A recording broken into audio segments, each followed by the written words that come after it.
Hello everyone and welcome back to MV Tutors. I'm Tolo and I'll be continuing with you from our previous lesson with determining the equation of the cubic function. Okay, so we're just going to look at some typical questions that you would expect in a past paper, okay, or in an exam, in an exam question paper. Okay, so yeah, before we even begin, please do not forget to like our videos and subscribe to our channel, and also do please spread the word because we do try by all means to deliver good quality content. Okay, so we have a function here, h of x, all right, it's equal to x cubed minus 3 over 2x squared plus cx plus d, which is sketched below. We can see that the value of a is positive because at the end you have a smiley face. And then a and b are turning points. So a, that would be minus 2, the x value, and b, 3. C is the y-intercept. Would we say that it's the y-intercept as well as the point of inflection? I don't really think so, but we'll see. And then D is the point 4, okay, or the coordinate 4 and 0. So now 5.1, it says show that C is negative 18 and D is 32. Okay, so we have been given, remember this second method that we looked at when we got the equation of the cubic function. When you have been given the turning points or the stationary points, you can actually get the equation. So I think let's start there. Okay, take our h of x, not derive it, but differentiate it so that we get h prime x. Okay, and then we can then get c, and then we'll see what we can do to get d. Okay, so this is what I mean if I have managed to confuse you somewhere there. We have h of x, right? So it's equal to x cubed minus 1.5 x squared plus cx plus d. And what I'm saying here is, firstly, we're gonna, if you have stationary points, what you do, you first get the first derivative, okay? Because in the first derivative, that is where we deal with the stationary points or your turning points. So the first derivative, that's going to be 3x squared, okay, and that will be 3x, okay, because you're going to multiply 3 over 2 times 2. 2's cancel, you're left with 3, all right? And then you have c, okay. D is, what is it? It's just the whole number, so when it comes to differentiating, it's just going to be 0, the value of it. And then, because we're looking at stationary points, we know they're going to be equal to 0, right? So you can either substitute a, the x value for a, or the x value for b. You will get the same answer. I'm going to go with a. Alright, so if I substitute the x value of a, which is negative 2 squared, minus 3, negative 2, plus c, and that will be equal to 0. Remember, your turning points on your cubic function will be x-intercepts of your quadratic function, and hence we make it equal to 0 because on your x-intercept, y is equal to 0. So I hope that made sense. So now 3 times negative 2 squared, that's going to be 12 because negative 2 squared is 4. And then minus 3 minus 2, that's going to be 6. And then I'm going to take c to the other side. Let's say negative c is equal to. So now c is going to be equal to negative 18. Is that? Yes, that's what we are looking for. Okay, so we have c, all right? Now we need to get d. So if we want to get d, so now our equation looks like this, guys. Guys and girls. If I say guys, I'm literally referring to everyone here. I'm not favoring any gender, really. Okay. I mean, as girls in varsity, it'd be like, hey guys. So really, I'm not just talking to the male species here. I'm talking to everyone. So here we have our function, our equation, but we're only left with d. So what are we going to do? Well, if you have any point along the cubic function, substitute it, okay? If I look at the turning points, we were only given the x value, so I can't use that. But we were given the point d, okay, which is one of the x-intercepts of the cubic function. So I'm going to substitute that point, all right, where y is 0, the y value, and the x value is 4. Okay, and we're going to plug all of this in the calculator. I know I am so tempted to try to calculate it in my head, but please, in an exam situation, use the calculator at all times. Why? Your mind is pretty much consumed with other things. So you're gonna end up, even if it's 1 plus 1, put it in the calculator, because if you don't, you're gonna end up thinking about other things, and there you are writing the incorrect answer. You know, that's where silly mistakes come in. Alright, so did I put everything? Yes, 4 cubed minus, so we get negative 32, right? So 0 is equal to negative 32 plus d. So therefore d will be equal to 32. Is that correct? Yes, it is. So we now have our full function. Equation, basically. We could stop there, right? Since this is what the lesson is about, getting the equation of the cubic function. But let's go ahead. Now it says calculate the coordinates of A. Okay, guys, we already have, we know the x coordinate, which is negative 2. So what you can do if you want the y coordinate, you just substitute negative 2 in the original cubic function. Okay, so we're going to put negative 2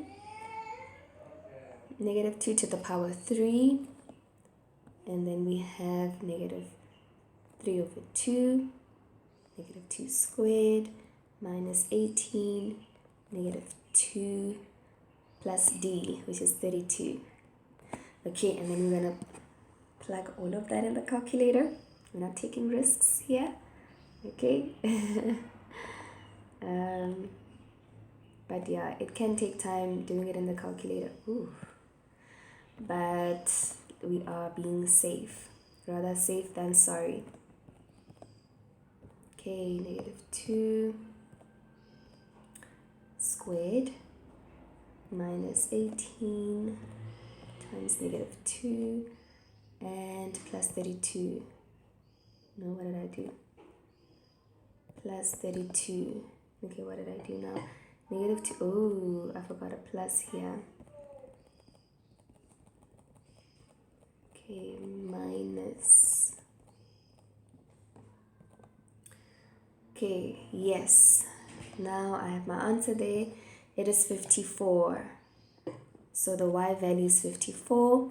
And now our A coordinate, that's basically going to be minus 2 and 54.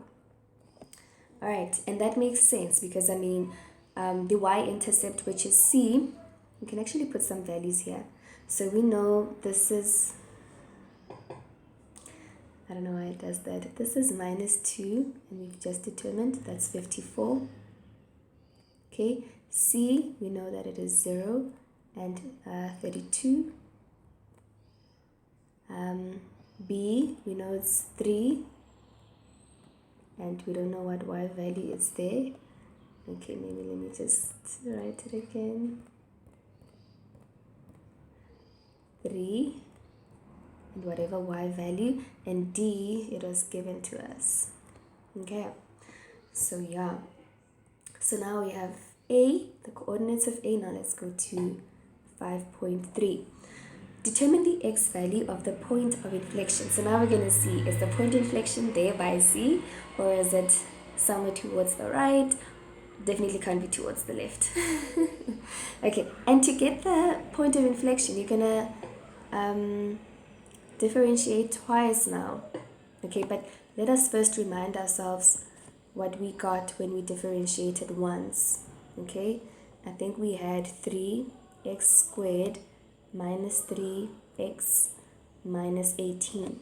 Okay, so now let us differentiate twice so that we can get the x value of the point of inflection. So now we're gonna get 6x minus 3, and we make that equal to 0. Okay, if you remember when I showed you, if you have your original cubic function, you differentiate once, you get your parabolic function. You differentiate twice, you get a straight line. So here we have a straight line graph. So we're expecting one x value because there's only one point of inflection. So 6x is equal to 3, and then x is a half. That is the x value of the point of inflection. So it basically lies somewhere here. Okay? Somewhere here. That's the point of inflection. Okay, where we have 0.5 as the x value, and we don't know what y value we have there. Alright, and now 5.4. So far so good, ne? Write down the interval for which h is concave up. Okay, concavity. Concave up, like we said, when you take the second derivative, it tells you something about the concavity. So if we look at our graph here, we can see that it's concave up after the point of inflection. Okay, it does this. All right, so it starts at positive a half, and it's concave all the way until infinity. Okay, I hope you can see it. Ooh, sorry for the background noise. It is Sunday, you're going to church. Whoever said easy like a Sunday morning didn't take kids to church. Hey, there's nothing easy about Sunday mornings. Alright, so yes, our concave up for our function will be from the point of inflection, okay, all the way to infinity. If it is concave down, it would be from negative infinity all the way to 0.5. Okay, so that is the interval that it is concave up. Now, they should have said actually the x interval, because if they say write down the interval, what about the y? Okay, yeah. Anyway, 5.5. Now it says g of x is equal to h minus x. Okay, so what does h minus x look like? Well, if you take your h function, it's going to be negative x cubed, negative 3 over 2, negative x squared, minus 18, negative x. So wherever you have x, it now has to be negative. But what does it actually mean if I were to sketch it? Because they're not saying we should calculate. They're saying g of x is equal to h negative x. So write down the coordinates of the turning point that is the image of A. So we're looking at some kind of image, okay? So just a little bit of a recap. If your function, your original function now is negative x, that's basically a reflection in the y-axis, okay? And if you have g of x, if it was negative hx, that would be a reflection in the x-axis, okay? Yeah, so what does a reflection in the y-axis look like? A simple example, if you had something like this, a reflection in the y-axis, remember this is a y-axis. Oh, again, sorry about the background noise. But yes, if you have a reflection in the y-axis, you're going to have something like this, okay? If you have a reflection in the x-axis, you're going to have something like that. Okay, I hope that makes sense. But in this case, what we have is a reflection in the y-axis. So if A originally was negative 2 and 54, remember it's going to be a reflection in the y-axis. So if I were to try to sketch this graph, okay, I would have my graph now would be something like this. Yeah, I tried, but yes, so now you would have positive 2 and 54. Okay, so yes, that is for the graph of h, right? That is for the graph of h. Now for the graph of g, which is what they want, we are going to have A as 2, positive 2 and 54. Alright, let us move on. Now 5.6. It says, determine the values of k for which h of x is equal to k has two unequal negative real roots and one positive real root. Okay, so if you look at the graph of h of x, currently it has one negative and real root. No, sorry, real root. One negative real root, and it has two positive real roots. How then shall we shift it? Oh, they also said h of x. So h of x, that's just the y value of the h function of this cubic function. Okay, so how can we shift it vertically such that we have two unequal negative roots and one positive root? Okay, if it was x minus k, if it was like this, and they wanted the k values for which you would have two unequal negative real roots and one positive root, it would mean that you have to shift it in the horizontal. Okay, maybe having something like this. I don't know why it does that. Maybe having something like this. Okay, where you would have two unequal negative real roots and one positive real root. Okay, but they're not asking for a horizontal shift. I wish they were. That would be much simpler, or maybe not. So now we need to check. We need to see how can we shift this graph vertically such that I would have two unequal roots, real negative unequal roots, and one positive real root. If we shift it down, if we shift it down, like really, really down, it would do something like this. Right? And we would have two unequal negative real roots and one real root, positive, one positive real root. Okay, now we need to determine how, by how much do we need to shift it downwards. Okay, I would want to know what the distance is here. We know that C has a y value of 30 mang. There was a 32. It was 54. Yeah, D, 32. Duh. Okay, so this is 32. Why does it do that? So this is 32, right? So I would have to shift it by more than 32 units, okay? Because if it's at 32, then we only have one negative real root, and then we have a zero root, and we have a positive root. That's not what they asked for. So basically K, ladies and gentlemen, has to be, let's think about it. K has to be, we're shifting it down, K has to be less than 32. Okay, we need to shift it 32 units less. So we need to, it can't be equal, because if it's equal, it's going to be exactly there at the origin. It has to be less than 32. And then, yes, it's 32 and below.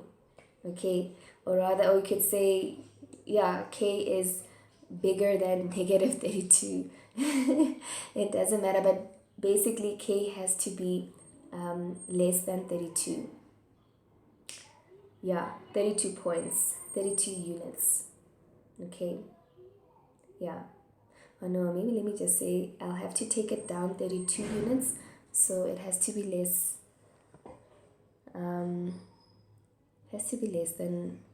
I'm making it negative. Yo, I'm confusing myself. But yeah, it basically has to be more than 32. If you're not sure, just say that K has to be less than 32 units below C or something. You can write it in words, but yes, basically K has to be smaller than negative 32 because it's going to require negative 32 going down, but we still need to go further down. Okay, and that's it for question 5. Thank you for tuning in. Don't forget to like our videos, subscribe to our channel, and spread the word.